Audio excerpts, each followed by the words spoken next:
everyone, my name is Laurel and I'm just going to talk to you a little bit about cleaning your bike before the season gets started, or if you went out on a muddy ride, how to get it all clean and ready to go.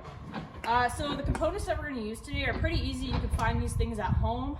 This is just what I have in my kitchen. Just a bucket.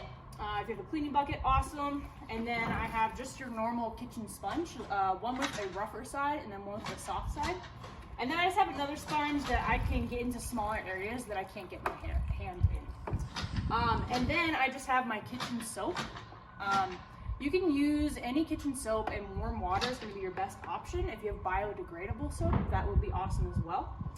And then I just have a spray bottle in case I needed it for any small areas that I really need to get some dirt out of. So that's what I'm going to be using today. The first thing I did to get started was I just took my back wheel off. I have a quick release on mine. A lot of bikes have quick releases now. If it's not a quick release, it's most likely going to be bolted, and you would need a 15mm wrench to get that off. So go ahead and take that off first, and you can just set that to the side. And then basically what I'm going to be doing is starting from the back of my bike and moving forward, just to make sure that I get all the components and all the dirt off of it. So that's what I'll be doing. You want to watch out for areas like your rear derailleur. You want to make sure that you get all the dirt out of there, but then also make sure that you're rinsing it really well with that soap, because we don't want any rust afterwards. So if you happen to have a spray bottle, I would definitely get that and spray in there after you're using the soap.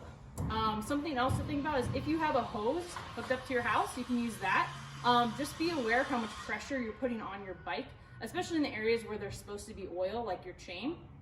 We want to make sure that we're not spraying off any of the oils that are supposed to be on your bike. So I also wouldn't recommend using a high pressure washer. So basically that's what I'm going to do, is just start from the back and get into all the different areas where there's either dirt or grime from pre-season or past season, making sure that I'm just wiping it down.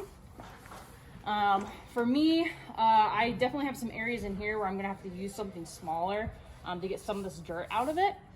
And then once I do that, I'm just going to make sure as I move forward, I'm rinsing. That's a really good thing to rinse as you go, just so that soap's not sitting on there, especially if you're outside and it's a hot day.